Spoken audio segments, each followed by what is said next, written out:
I'm Karen Taylor, Program Director of the General Society of Mechanics and Tradesmen of the City of New York.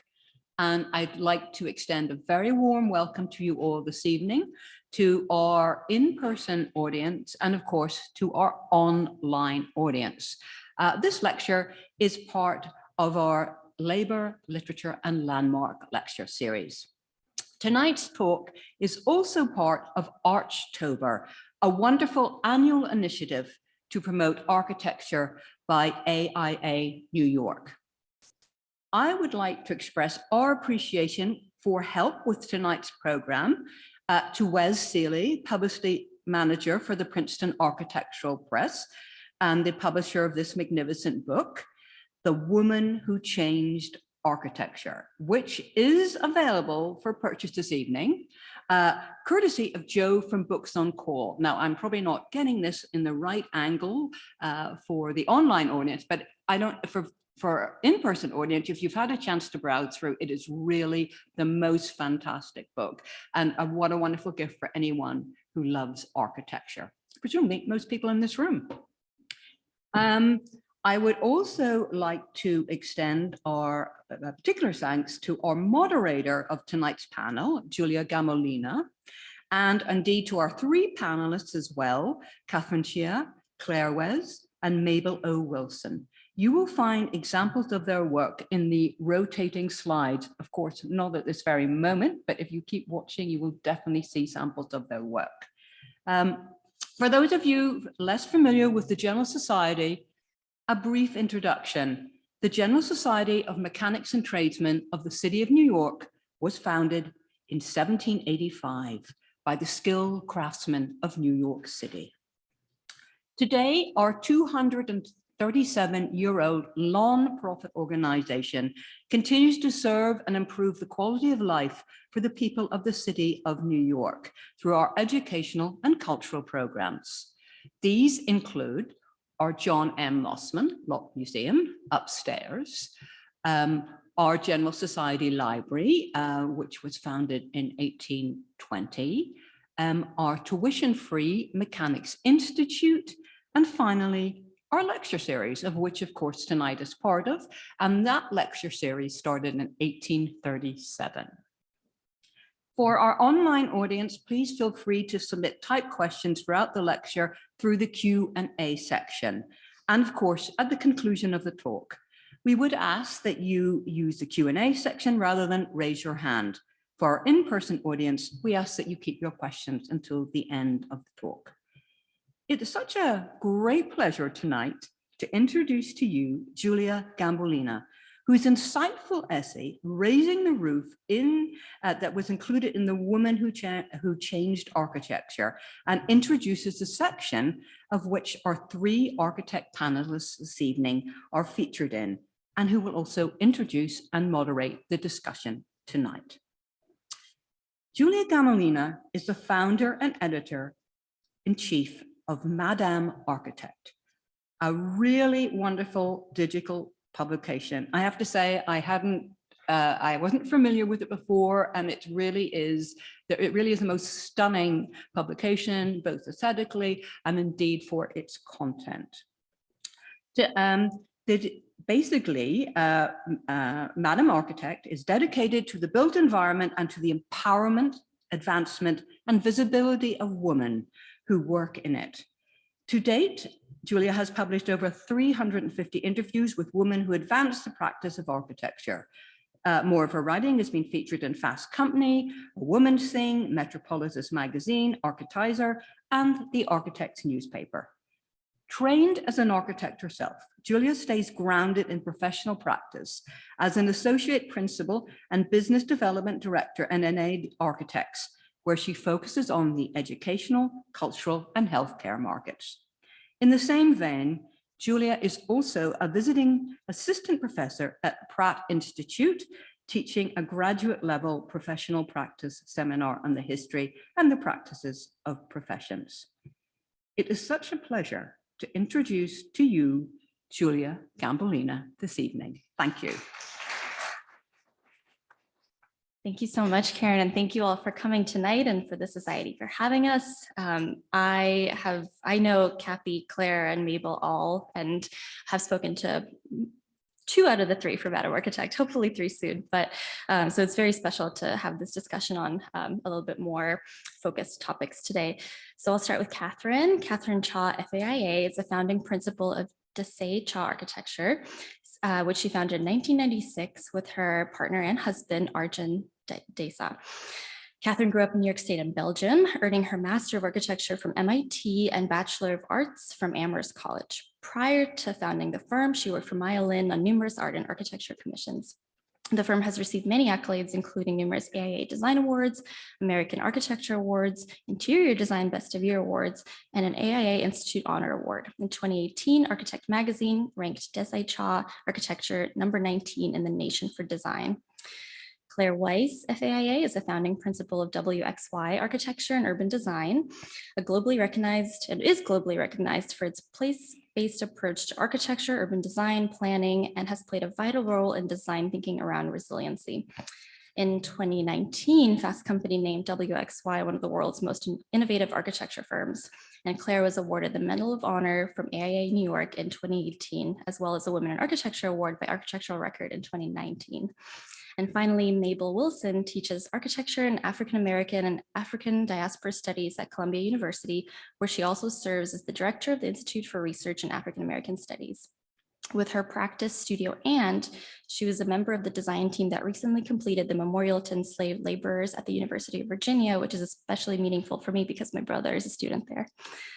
Mabel has authored of Begin with the Past, Building the National Museum of African-American History and Culture, Negro Building, Black Americans in the World, Affairs and Museums. And finally, her installation, Away Station, The Architectural Spaces of Urban Migration, is on exhibit at SF MoMA until May of 2023. And with that, I'd like to invite all of our panelists up and we will start the conversation. I would like to pose my first question to all of you, which is, with what feels like a new phase, and tell me if it feels like a new phase for you, because maybe it doesn't. But what are the shifts that you're seeing given everything happening with COVID in New York? What are the shifts you're seeing in architecture now? And Claire, we'll start with you. Oh no, being first. Well, I think the shifts are bigger than we all think.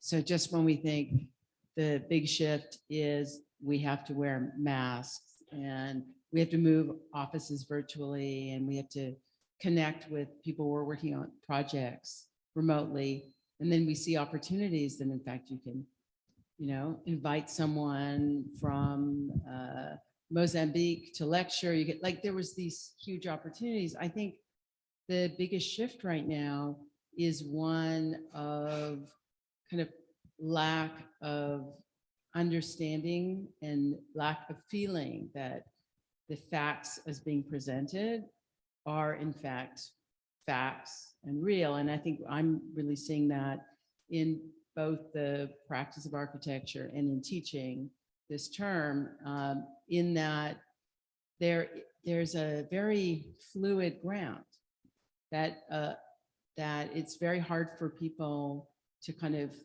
create a basis by which you can, just like you think you're working on something and then you hear actually something different. So I think some of the big shifts that are happening right now are because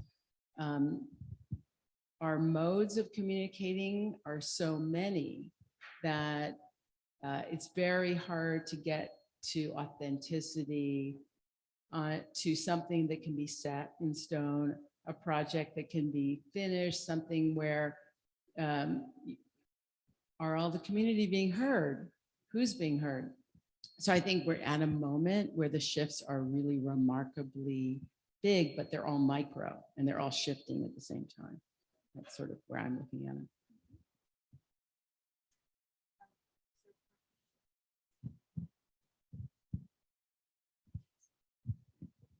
Is this on? Okay.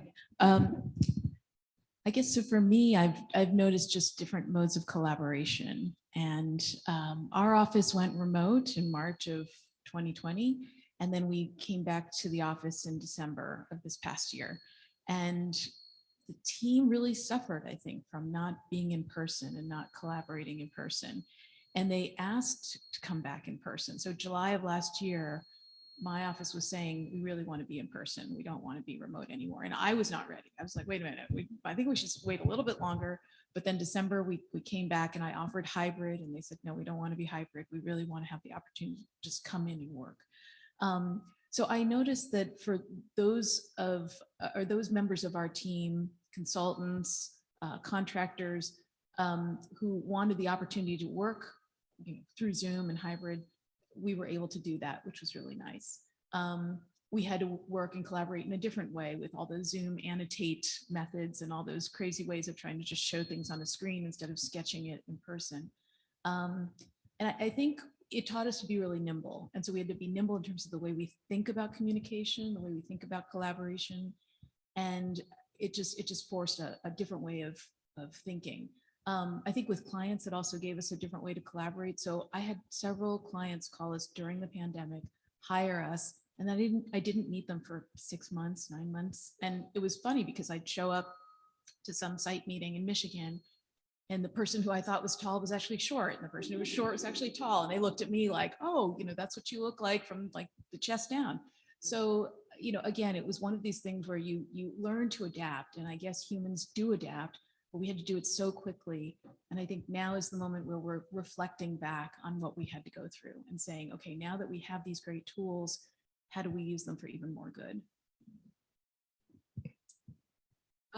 Wow. I mean, I think you both really captured certainly aspects of what COVID has, sort of have wrought. And I think I sort of agree kind of with Claire's observations that what emerged, because, this little spiky thing, ended up basically going everywhere and has been with us for this long. So I think there were a lot of things that have now been destabilized, that are unstable in many ways. And certainly architecture, presents itself as stability and, longevity. And I think the kind of precarity that has emerged in so many different ways in everyday life, within institutions, with, I think it raises a lot of questions, but I do think that that precarity, is something that groups of people have always lived with, within, various kinds of social political formations.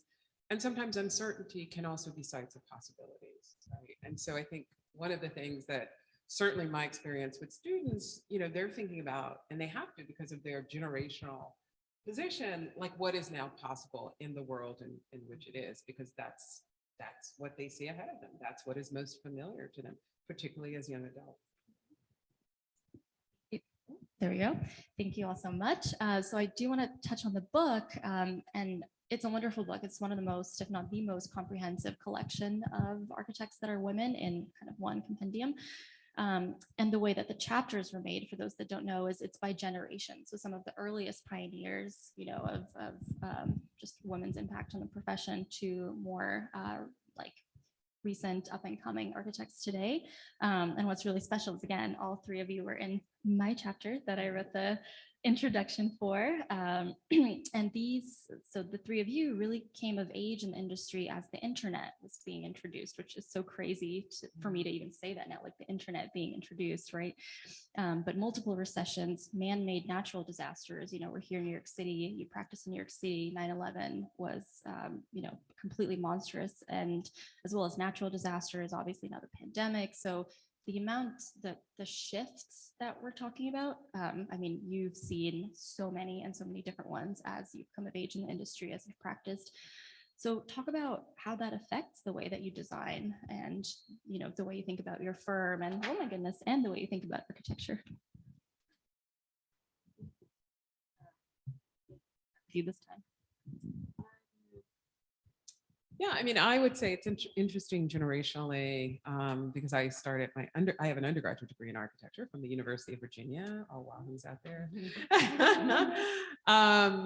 And it was interesting because we were, I think, the first class that was majority women, right?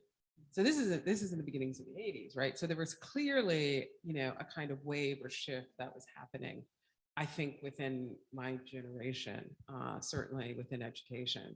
So that already kind of changed the stakes, changed the behavior. My first studio professor, was a woman, right? So again, like that tended to kind of maybe shift the understanding, of the field, who you're going to be taught by. And again, as I was saying previously, like what's possible. But I do think from my own perspective, even within my own undergraduate education, it was a struggle, especially not only just being a woman, but an African-American woman finding a place or finding kind of resonance with the content of my own education. And so for me, within my own education, within my professional experiences has always been sort of trying to find a space in which, I can actually make or find the language or find the references to make work. And so, I always kind of see the field not as, something that's kind of, sort of established and you have to go up the stair. I just felt like I got to build a stair to get there, wherever I'm going. And so that's certainly been my experience. And I think the point of, sort of economic crisis, every single time I would move jobs, when I was working professionally, there was a downturn. Jobs were scarce.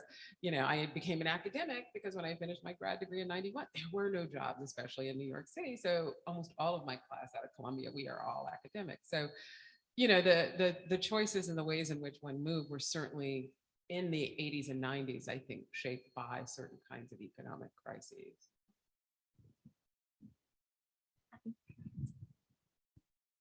I think it's really interesting. You mentioned graduated in 91. So did I. I remember that awful recession. Yeah. We had a lot of booms and busts during that period. And so I think back on, so for me, I went to a liberal arts college as an undergrad. And I think that helped me to be really nimble and not to lose faith when there could have been moments where I might have said, this is just too rough. It's like rough going. But I think I looked at the profession as just an opportunity to continue to learn. So with each downturn or challenge, I sort of said, I'm just going to treat this as an opportunity to learn and let it be the foundation for the next thing that I do. So that was sort of my mentality. And I think having gone through the profession, I did some teaching as well. And now I have my own practice with my husband. I think I've just tried to kind of have that focus and say, whatever gets thrown in front of me, I'm just going to move through it or push it aside and keep pressing forward. So I think there was something maybe about our generation that sort of said, we're just going to keep pushing forward. Felt that it was imperative to just keep moving the needle forward. We did have women who had come before us that we could say, yeah, they're the examples for us, but there were also a lot of men who helped me out. So many of the mentors that I've had have been men, and they, I think, saw in me and probably a lot of my colleagues potential. So it really had nothing to do with whether I was a woman or even a woman of color. It was just, what do you have as potential and growth? So I think for the women out there who are young and in the profession now, they're much more emboldened. I think they're much more confident, which I think is great. I wish I had that level of confidence when I was, their age way back when. But I think with every generation, there is more confidence and more of a sense of, I got this, and there are other people who have paved the way for me. I remember that recession as stay alive till 95. But, definitely reflecting on some of the same things that I had a 5-year in architecture and had done science before that. And it was sort of barely at almost, more than a handful of women. And where I actually, coming to the United States, I was from Canada, I saw a lot more women in the field. So I wasn't actually ready for moving to Los Angeles and kind of seeing the field. And there, before us, there was pioneers, and especially in, I saw a picture of Judith Chafee's Ramada House. There was definitely, I kind of looked out and I thought, oh, there's some really interesting designers out there. But as a group of people, it really felt that there were definitely no stairs and definitely no ramps, and that the potential was to figure out between things how to make work, but also just make a place that you felt that you could do something worth doing in. It felt to me coming, before I went back for my second degree at Yale, that it was like a very monolithic field, although small. So the other thing I would add to what you both said is our generation, the field was smaller. And it was a little bit more of an inside language. And sometimes I know for me, I tried to escape some of that or think, oh, what are we leaving out? And that was an opportunity. And really it's exciting now to be practicing when someone says architecture, people kind of, or I'm an architect, it's just, or even students, there's more students, there's literally more students. I'm sure we all came from small graduating classes, and now they're much, much larger across the board. It's so interesting. And it's interesting to hear you talk about the 90s, because my first introduction to an architect ever was fictional, but it was a woman. It was Michelle Pfeiffer playing Melanie in One Fine Day. I don't know how many of you are familiar with that movie. And George Clooney plays a journalist, an architect and a journalist meet. They're in New York City. And I think the path for my career was set when I watched and learned English on that movie at like 9 years old, because architecture, bad architect. But it's interesting, but then I didn't have, I only had one studio professor that was a woman, and that wasn't until my third year. So it's funny, first introduction to an architect as a woman, but then you get to school and you're like, wait a minute. So I had a little bit of a backwards baby experience with it, but we just talked about, the internet, recessions, things like this.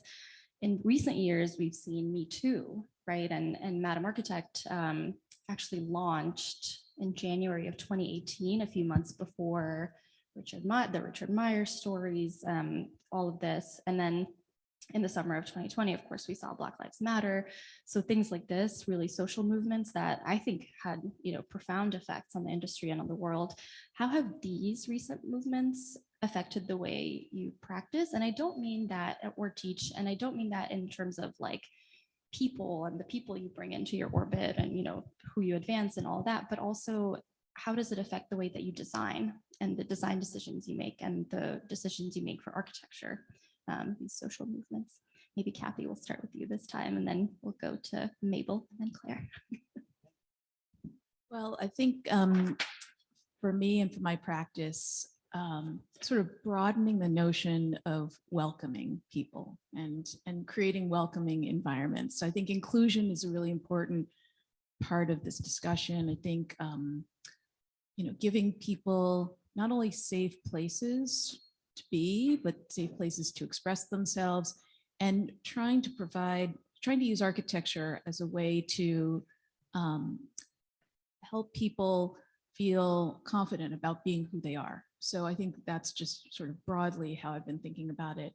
And I think just being really aware about differences, but also commonalities. So when I think about our different types of clients, because we do residential work, we do commercial work, we do some institutional work. We've done some work for artists and cultural institutions. So in all of these venues, I'm now really starting to think more carefully and more closely about how people come together and what does that mean. And it's not just a physical experience, it's sort of an emotional experience, it's an intellectual experience. And I think with each client is quite different, and the issues that come up are different, but they have common threads. So I think it's about listening and learning. And that's a phrase I use a lot within my office and to my clients. For me, it's always about listening and learning. Yeah, no, I think the listening part I think is incredibly important. I think the one thing, and I think Me Too, Black Lives Matter, I think put into stark relief power relations that existed, particularly within architecture. And I think it brought up maybe two realms. One is the realm of personal experience and people telling their stories about what they may or may have experienced. But I think the other important thing is to understand to the degree to which, patriarchy and whiteness structure power relations, right? And so you may not be aware of them directly, but they're still kind of operating behind the scenes to produce certain hierarchies of who gets to do what, where, and why. And I think certainly after that, it's just become clear that in order to really address those issues, you have to really be in conversation with many people. You have to work collaboratively. You have to be open, and you have to listen. And certainly on the projects that I've done in the last, I would say in the last 10 years, they've all been collaborations for that reason. They've brought together many voices, and I think maybe it's part of the reason why the practice is called Studio Ann, because it's in all of these disciplines and all these people. But to kind of think about, like, what is it, how do you move away from the idea of the genius, the singular genius that can stand for the architect, as opposed to even that person is never singular. It's always a group of people who are producing buildings. And so to really think about that as maybe both a method and an ethos for practice has been important. I think that both Me Too and George Floyd's murder are probably two of the most important things to happen to architecture. And I think it has a lot to do with the fact that there was just an assumption about the kind of power, who got to make decisions, a power that even if you were doing a project that engaged a lot of people, all that group of people had to deal with the same assumptions. And I think for the first time, there was a large discussion about assumptions, about who gets to decide what, why do spaces feel that way? Why are these columns like this and those columns like that? Why are we entering certain doors? What were those doors? The conversation really hadn't happened before. And so from my perspective, nibbling at the edges of practice, doing the kind of practice that we'd been doing to try and combine planning into architecture and policy into architecture, all of a sudden, other people were willing to learn, listen, and I was kind of able to also spend more time learning and listening in a way many of us didn't give ourselves the luxury of time. And all of a sudden I could be part of encouraging everyone around me to take the space to actually reflect. And I think that actually was a kind of gift. And I'm trying to figure out, how do we not lose that part of it? So the three of you all mentioned learning and listening. So what have you learned through the conversations that you've had, since these movements? Springing this one on you. Who wants to go first?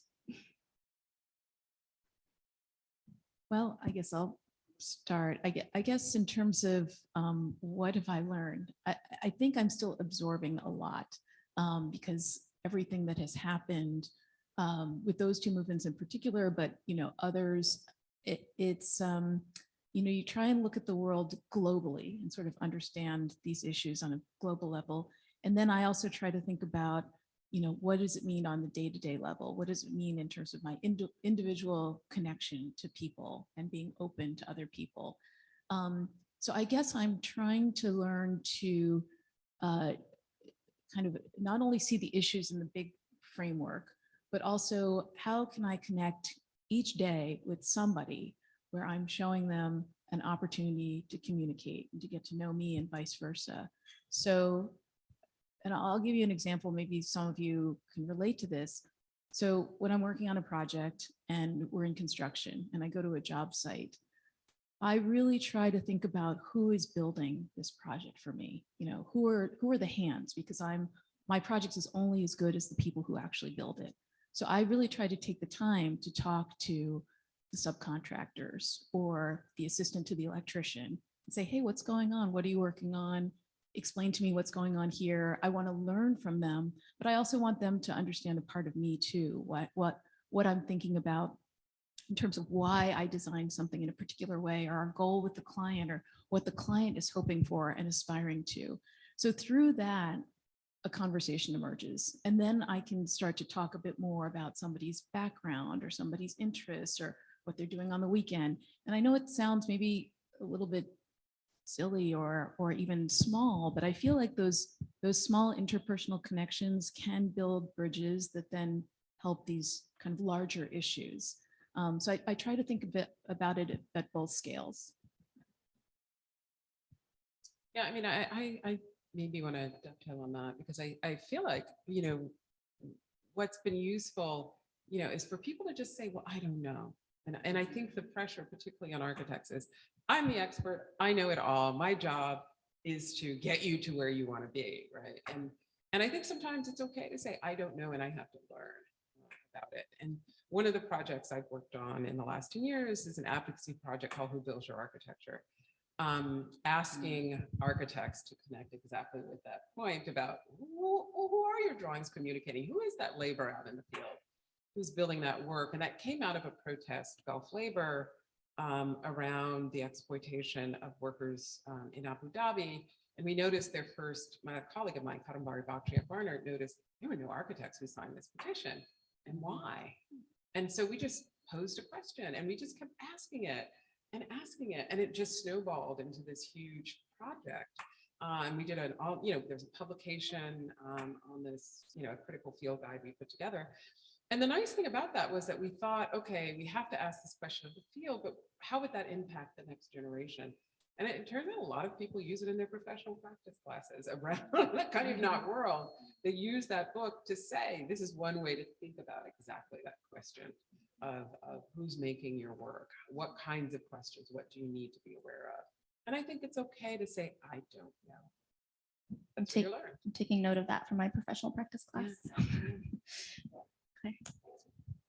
I think both of you have totally covered the topic. So maybe I'll just stray a little bit, but I think that one of the kind of big discoveries for me was equally that a lot of people coming from different perspectives and skills, if you set up kind of the discussion right, are much better at explaining the case for why you need or don't need a building and why you need change or don't need a change. And that my realization was that we've kind of narrowed we've narrowed the definition of client way too much.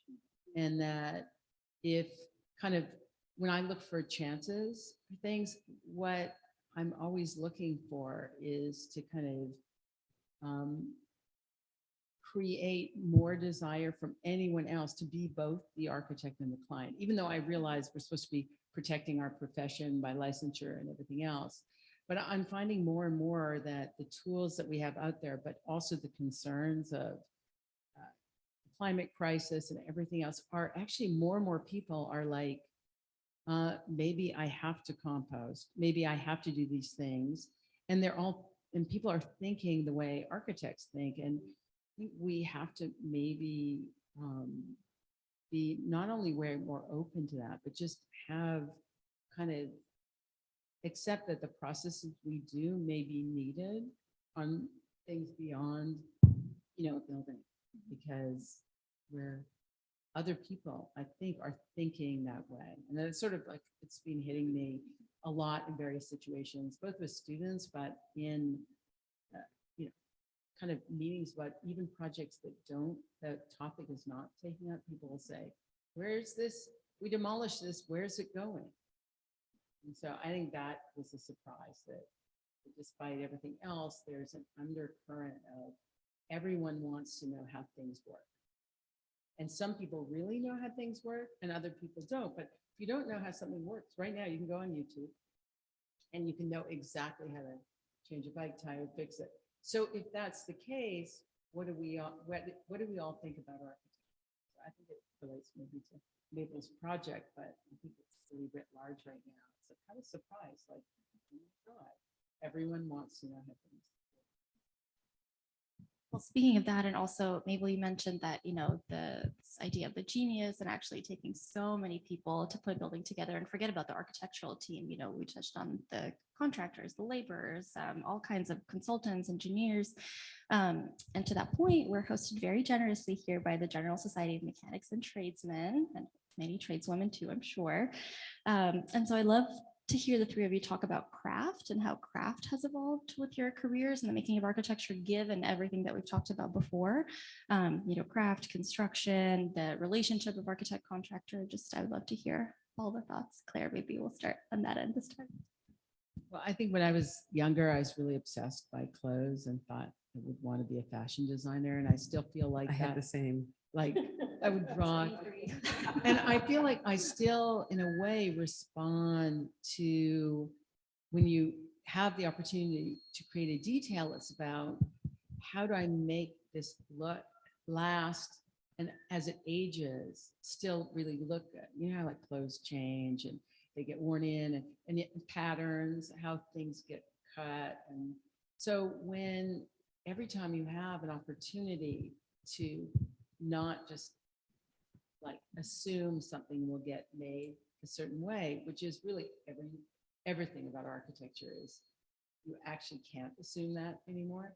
I'm always like, okay, if you could have less waste, but yet have a generosity of the detail, how do you do that? How do you make something really feel bigger than it is when you make it bigger, and or feel more intimate? So I think it's just everything about how things are made is becoming more and more important, because otherwise we all be designing for the metaverse, right? And in a way, I like, I'll leave you all with the question, which is detailing important in the metaverse? It's a line of code. Well, for me, I guess the commitment to craft is really embedded in the work that I do at the office, and the team at our office. We're very, I think, cognizant of materials, the way materials go together, but the functional aspect as well. So it's not a gratuitous effort. And I think a place like the society here, you're doing the work that helps us create the craft. So whether it's millwork or pipe fittings or electrical conduit or HVAC work, that is all part of the craft of building. And I take that pretty seriously, because for me, when I see, like in a basement, beautifully laid out set of piping, that to me is craft.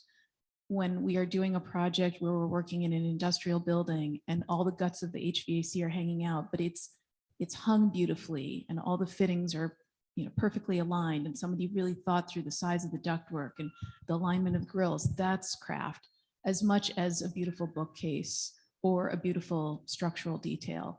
So at every level, I think we really care about craft.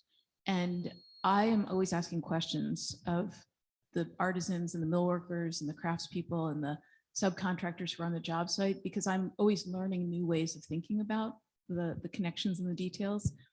So I feel like that's an important part of this place, is that there's a lot of sort of reciprocity in terms of architect, craft, the people who actually execute the craft details. So keep in mind that when an architect shows up on the job site, there's an opportunity for that architect to learn something from all of you who actually make things. And I value that. So don't be afraid to give a suggestion or offer a better way of doing something, because that's how we all learn.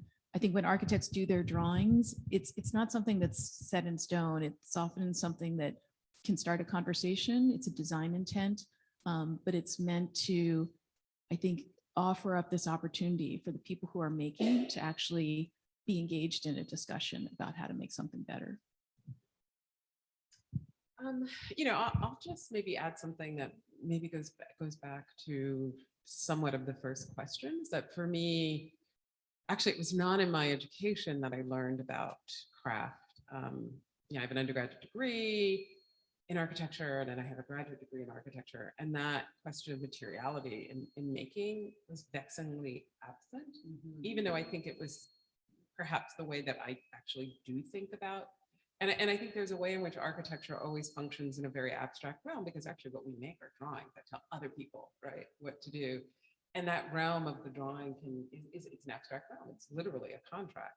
So, so how to connect with the materiality, of architecture was always a kind of challenge.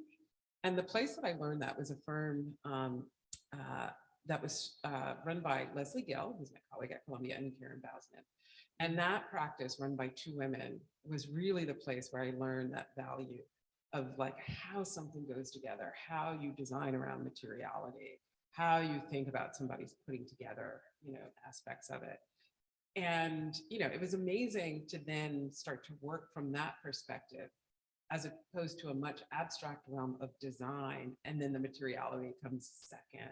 It's kind of post-rationalized into the project. And that for me was an incredibly important lesson about working. And I've always taken that sensibility with me forward from. Thank you all. So I want to come back to the, not necessarily the social movements, but we are all women on this panel. We are celebrating the book, The Women Who Changed Architecture. And I mean, from personal experience, I've certainly lived and seen the acceleration and focus and activity for women that are architects. Madam Architect was started about 4 years ago, and that was right off of the 2016 election and what was on everyone's minds for a while, Madam President. And so when it came time to name these series of interviews I was doing, Madam Architect was a very natural thing that came to me. So with the acceleration of activity and the focus that I hope continues. I mean, people ask me sometimes, okay, so where's Madam Architect going to go? Have you interviewed enough people? And I'm thinking like, there is an endless supply, the world is big and there's a lot of fields that affect architecture too. So definitely not planning on slowing down anytime soon. And with that, do you feel palpable changes with this acceleration, given the acceleration since Me Too, since the election, in terms of like, Kathy, you mentioned you were seeing women today, younger women today, being very emboldened. And so, I heard you on that. But what are you seeing in terms of, the architecture they're putting forward, the design suggestions they're putting forward? I'd love to hear kind of the effect of this acceleration on the architecture that we then make. Well, I do sense that women are just leaning in a lot more into the conversations. And maybe decades ago, women were a little bit more, sidelined or sort of around the edges of conversations. I think women are really in the middle of it, and at all levels. It's not just in the design realm, but it's on the construction site. It's, managing construction projects and being in the thick of it at all levels of a project and in all different building typologies. I think also in academia, women are much more kind of, in front and center. And I think it's sort of been a natural, an evolution that's been a long time in the coming, but, it has finally become very, I think, natural. And there's no more, when I was in grad school, there was this whole thing about, are there enough women in the profession? Are there enough women matriculating into graduate school? Are there enough women rising to senior positions? That's probably the one place where it's more challenging. There still are not as many women who have, let's say, started their own practice or risen to the top levels of large corporate firms. But I think in general, women have made a mark. And I look at my firm, we're a total of 6 people, so we're a small office, but 4 of the 6 are women. So, and for me, it was very sort of organic way to get there. I just try to hire the best people we can get our hands on. 4 of them happen to be women, which is great. So interested to hear other people's experiences. I think I'm more pessimistic in that I think the things only change when a catastrophe event, things happen. So turns out that the labor shortage has resulted in a lot more women on construction sites, a lot more women opportunity, even for women-owned construction, electrical, lighting firms. there's a lot more opportunity now. Now that opportunity was matched by the fact that for a while and I think it's still true, there was conscious policies to have minority and women-owned businesses, at least as a percentage. And those were not great programs for many companies because there was a lot of tokenism. At the same time, that little bit of progress when the opportunity is there, now you see whether it's McKissick and McKissick, whether you see other firms in both construction, you see them growing and excelling and doing amazing things. So sometimes I think that we can credit policy or growth with something it should get no credit for. It's usually economic disaster. And I think, I see hard work of women deans who are out there and have been doing the work. And then maybe there'll be this breaking point where, in fact, all of the major corporate companies are headed by women. But I think right now that progress is happening much more in academia, and then it happened in government, but I'm not as, and then private industry response. So I think we're at a moment. Yeah, I mean, I just think it's not, sort of just a question of women moving into, it's a question of like, in what ways are patriarchal power and the way in which it establishes positions, who benefits, where the money is, like that's why patriarchy constructs, these organizational hierarchies. And I think when that gets challenged or that gets dismantled and it's reorganized in other ways, because I don't think it's just having women in the position, because my point is that you can be a woman and deeply invested in patriarchy and do, and nothing changes, right? And man, and be an incredible feminist, right? And recognize that these things have to change. So, I think that that's part of it, is trying to dismantle and transform patriarchal structures. And that's a lot of work. Yes, that is a lot of work, and maybe in a slightly, I don't want to say light, yes, lighter note, but my last question for you all before we open it up to the audience, what are you all working on right now? What are you looking forward to for 2023? Where are you today? I'll go with, you can never count on anything, but a project that we've been working on for years, and I think a really exciting project, was in a barrier island in Florida for the Robert Rauschenberg Foundation, which was looking at adaptation and the kind of idea of a residency as being accepting a certain amount of change and how you would transform things. And 2 weeks ago, Hurricane Ian, the eye of that hurricane went right, like literally over Captiva. And at first I was just like, oh my God, we're about to open in 2 months, all that work of kind of the windows, the cladding. And then I realized that whatever happens with it, which is, a lot of things are there and things are happening, actually as an adaptation plan, there's a huge opportunity to actually reflect on assumptions about what worked and not work, and that to actually have a real-time chance to work on it. So I'm regarding that as really exciting right now, even though it's coming out of a place where a whole reevaluation has to happen. So projects that we're working on currently are around the country.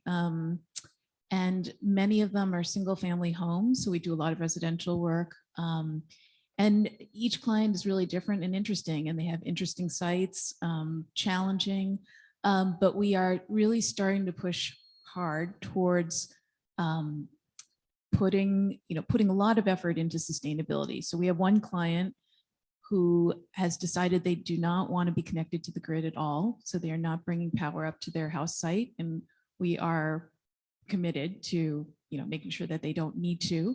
And so we're looking at all of these different issues relative to climate change and sustainability for our clients.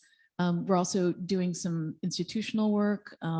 We finished a project at Columbia University during the pandemic, which was really fun. It was a e-gaming lounge for the undergraduate students. And I didn't know anything about gaming before taking on this project. And it was really fascinating to understand that world and what the students care about and how it is part of residential life. Initially, I thought, all right, you're just in your room on a computer and kind of isolated, but they really wanted a social environment to gather and have like e-gaming clubs and intramural sports. And so it was really fun to think about, you know, the metaverse and some of the other aspects of this digital world and make that happen for them. We're hoping to do more work with some of our clients who are involved in the art world and think about how to communicate intersections between architecture and art. So that's another area. I've been trying to carve away writing time, which is very solitary and very hard to do. And to try to finish a book I started about the idea for 10 years ago, and it's a deep history on American civic architecture, and so, or early American civic architecture. And so I'm really hoping to get the time to write, which is not easy. When do you do it? I want all your advice. It's hard because it's especially long archival historical projects just require consistent and it's and you're doing it, you know, yourself. So it just requires a different kind of focus. And you know, and I'm still being pulled in many different directions and trying not to get, you know, sort of distracted by dangly design things like go work on this project. So yeah, so that's what's next for me, hopefully. I can't wait for the book. We'll open it up to the audience now if you have questions, and then I know we'll do a little bit of a mingling and book signing after as well.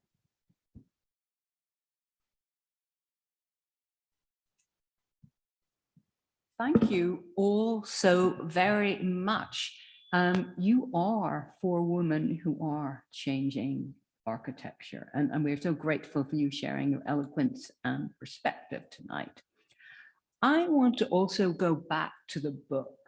I don't know how many of you had an opportunity to look at it yet, but it features over 100 architects from international across the world of all different generations.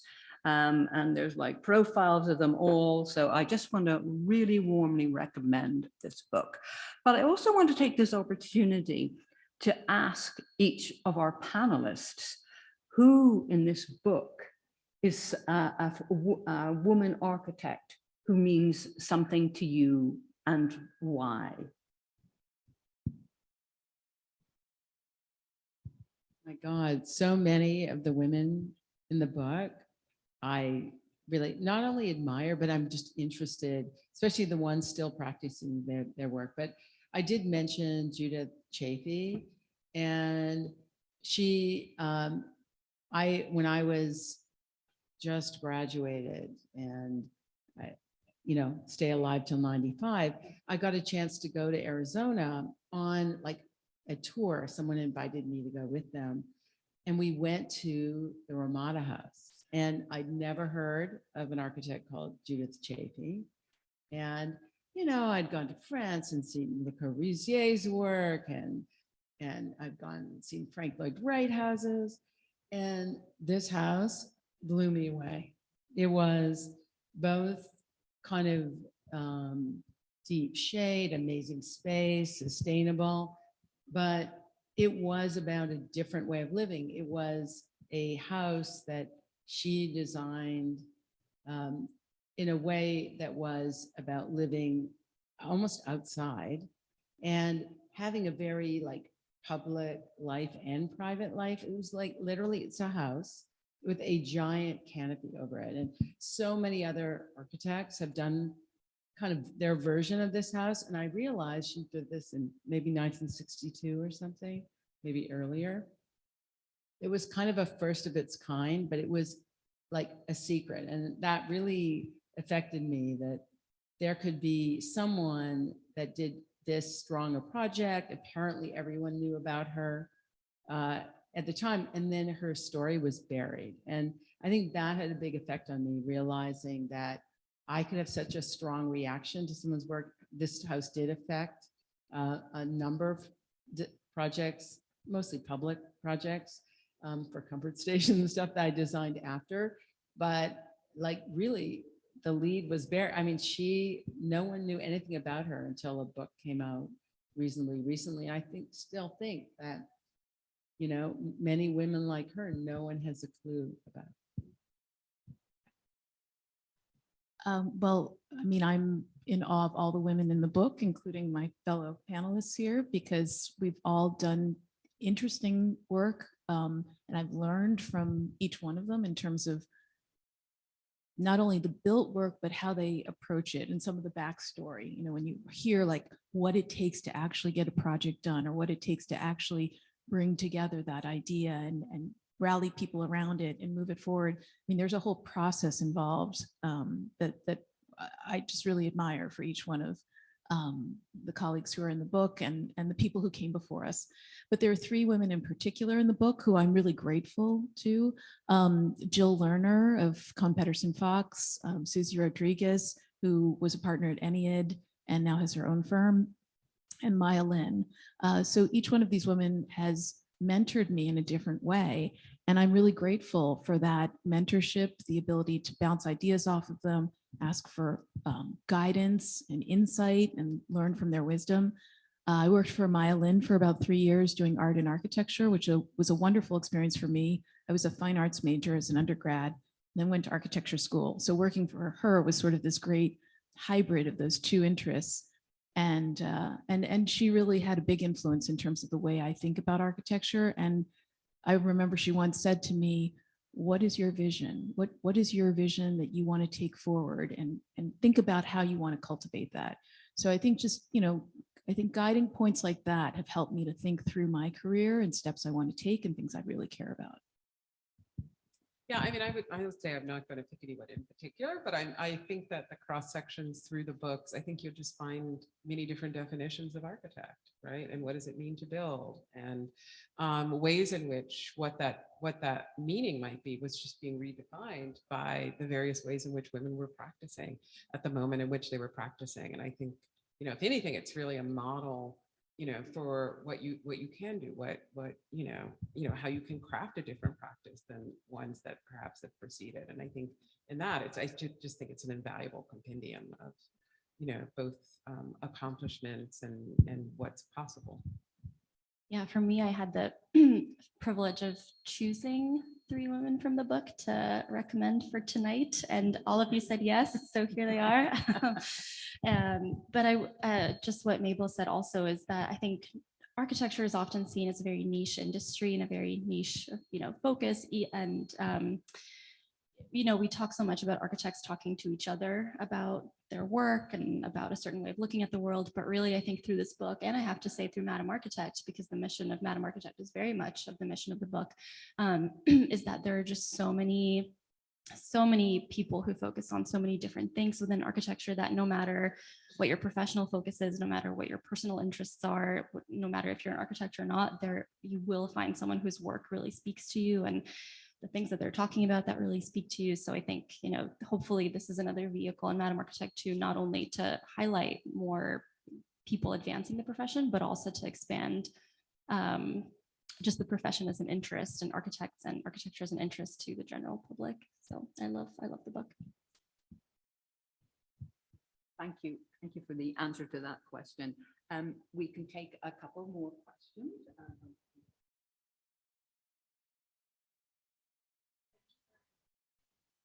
And, you know, as I listened to you about creating spaces, especially public spaces, I couldn't help, I was curious if it ever enters into the conversation, the effect of technology, because some of the most beautiful spaces you pass by people, it could even be on a train ride, quite frankly, and the world is whizzing by, but here you are in a different space in another world, but the person is never very far from a cell phone. And so the effect isn't as profound, if you will. And so was that part of the conversation in your design and thinking about the effect of phone addiction? inappropriate. I was looking at my phone, so sorry. But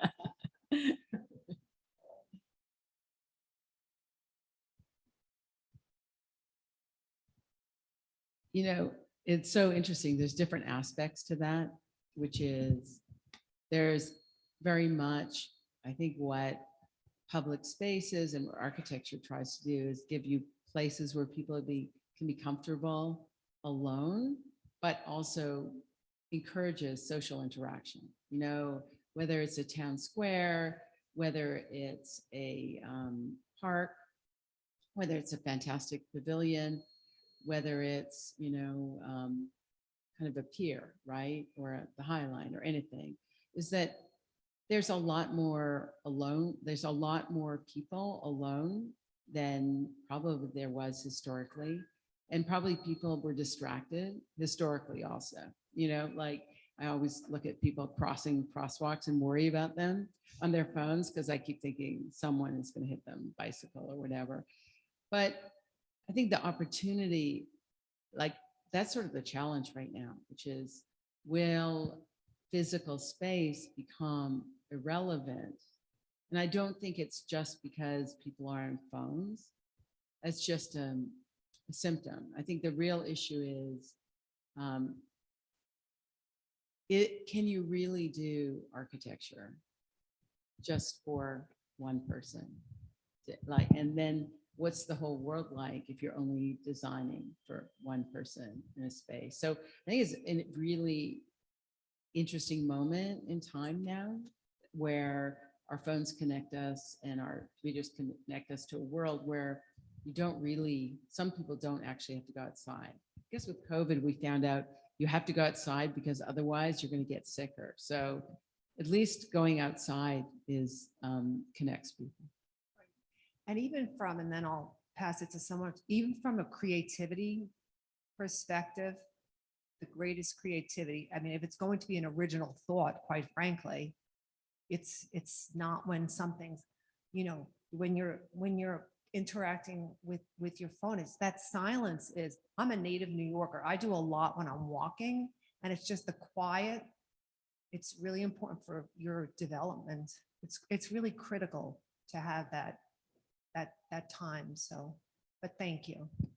I mean, one maybe question that comes up with your example would be, you know, what if software designers had codes of ethics? What if software designers learned, you know, various ideas of around sociology or urban anthropology, or, you know, that they understood that the things that they make have consequences, not just that when you write code, you get a paycheck, but actually by writing code, you're changing the ways in which people live. And that's certainly something we get in architectural education and in our professional licensure. You know, there's a sense of accountability. And I feel like these infrastructures that are virtual don't have that same level of accountability, which is why they've produced a very problematic world.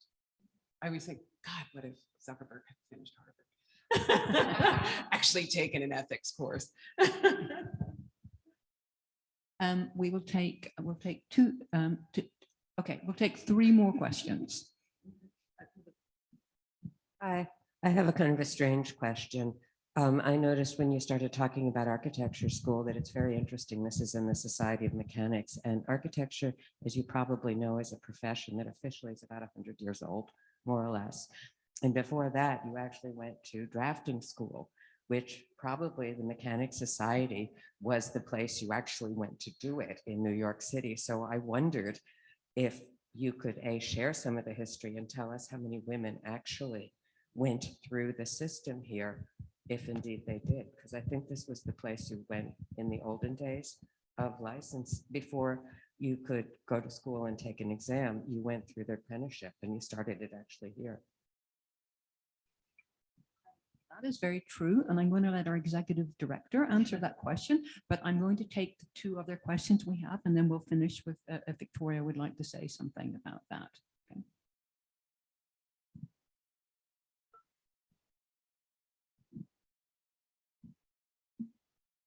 Yeah. Hello, thank you very much. I'd like to comment on, as a subcontractor, that what I have noticed on many, many job sites is that when there is a woman architect or when there are women project managers, I don't think it's a coincidence that the job just goes better. And, and there seems to be more of a community, more of a team building that women bring to the job site. And it seems to run better. So that's my comment. And it's very rare now that I go on a job site, and we go on many, many, and not to see at least 1, 2, 3 women project managers. And as soon as I see that, I'm like, okay, we got a chance here of this. So thank you very much. And then was this, okay, this will be our final question. This is kind of a follow-up to what she just said in many respects, but you've all been talking about women in the profession, getting into having agency, getting there finally, the struggles it took. Do you think, or do you reject the idea, actually, theoretically, or in any respect, of a female architecture? Do you want it to exist? Does it exist? Does it not exist? Do you not want it to exist?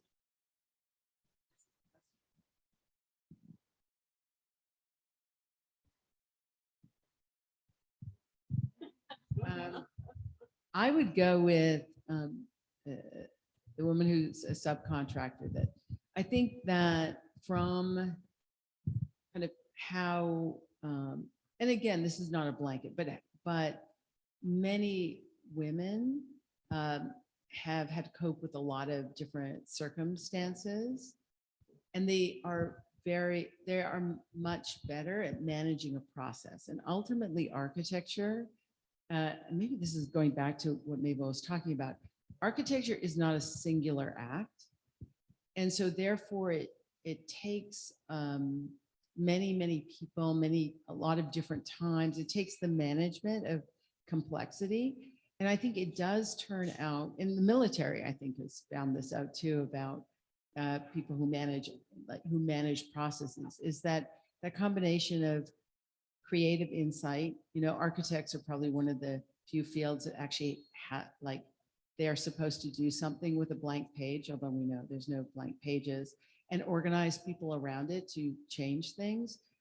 I think the inclusion of more women on all sides of it has created better processes, but that doesn't necessarily dictate an aesthetic or a formal outcome. And I think that sort of those things get mixed up, just like women who design clothes are all different kinds of, but the question is really how all the things around that to get them done. I think that there's just a much more open amongst women idea about what great architecture is. Yeah, no, I think that's a great answer. And I would just say there's, certainly biologically essential, but there might be ways in which spaces that women make, are very particular, given a particular social structure. And that there's certainly ways in which, that could be true in terms of, design, I don't know, but I do think there is a way to sort of respond to that, right? Those sets of attributes that might be considered women's spaces or something like a feminine space, or, but what that might be or how one might make it or even prescribe it, I think is complicated, because I think it depends in the context in which is being made. And I don't think it's necessarily that those spaces would be solely occupied by, women per se at all.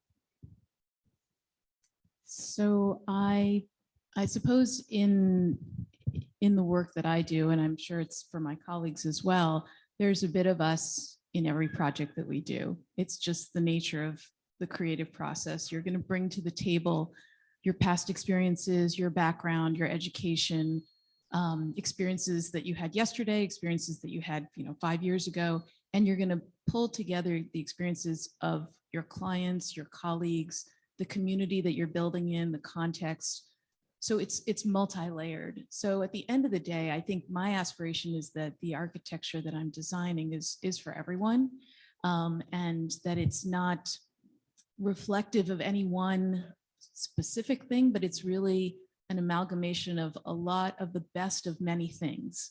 And that comes from a lot of different layers of inspiration, a lot of different people contributing.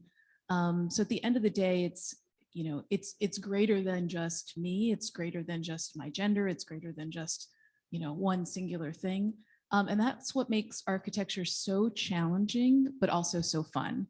So I hope that, you know, for those of you who are in the profession, those of you who are building, those of you who want to, you know, work with architects, hire architects, you embrace the process and find new discoveries through that process.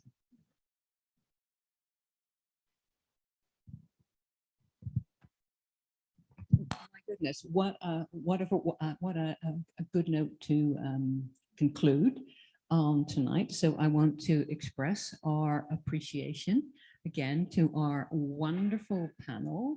That would be Claire, Katherine, Mabel, and Julia.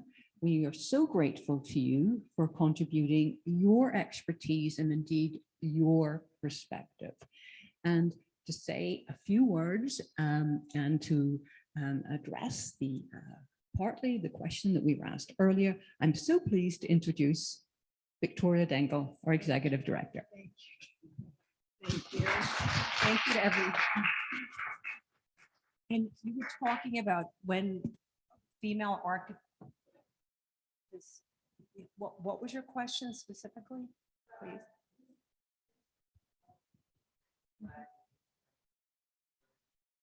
Right, yes.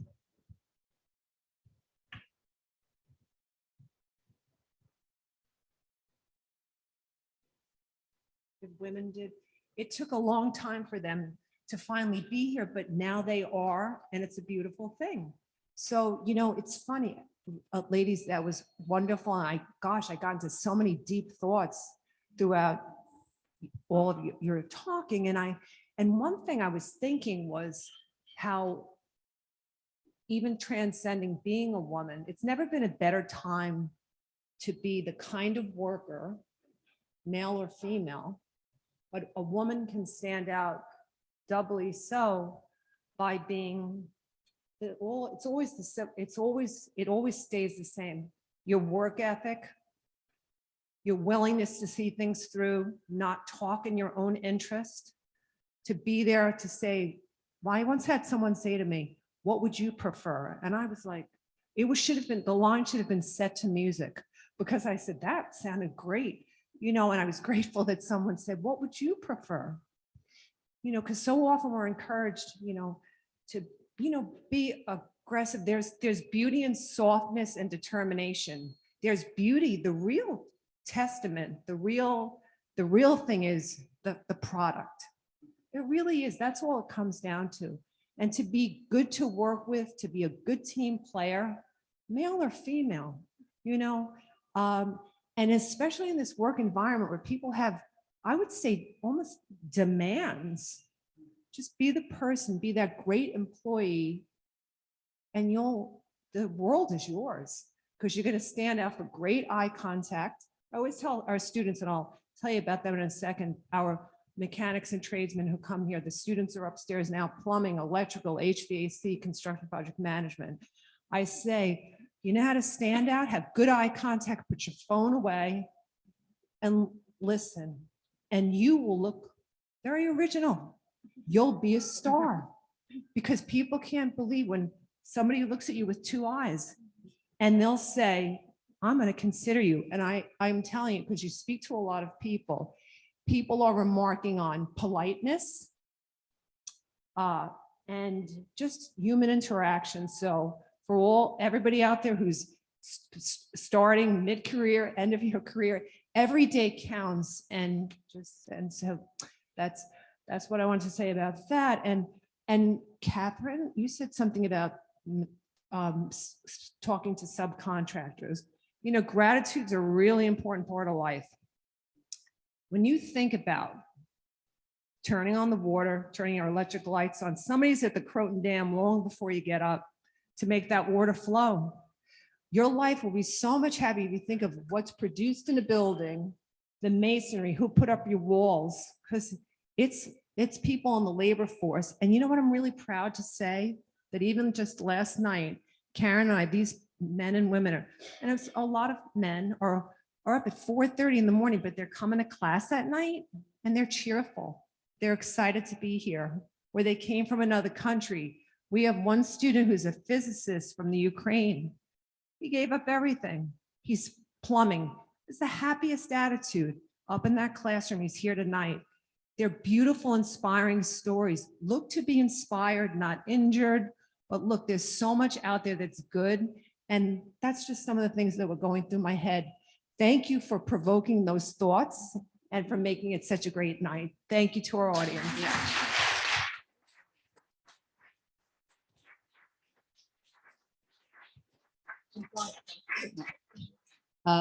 Thank you again to thank our panel for such a stimulating discussion. We have a little memento. I'm afraid we've only got one, so I'm going to give it to Julia. I hope you don't mind. So thank you very much. I, of course, want to remind you that this book is for sale, and you will have the good fortune to have it signed by our 3 panelists and a moderator. So I'm sure you don't want to miss that. And Joe is ready to accept your sales. So thank you so much again. I just wanted to mention that our lecture next week, completely and utterly different topic, New York Art Deco. And following that on November 1st, from John Wick to Silver Linings Playbook, from Boardwalk Empire to Parks and Recreation. It is a wonderful book about props, and we'll have a conversation about that. Thank you so much for coming. Please join us for a glass of wine. Our in-person audience and our online audience, thank you so much for attending tonight. And just one other thing, ladies and gentlemen, in 6 Degrees of Separation, Maya Lin was here about 6 years ago. She was interviewed. They Finding Your Roots films here quite a bit, and they introduced us to Maya Lin, and she was beautiful.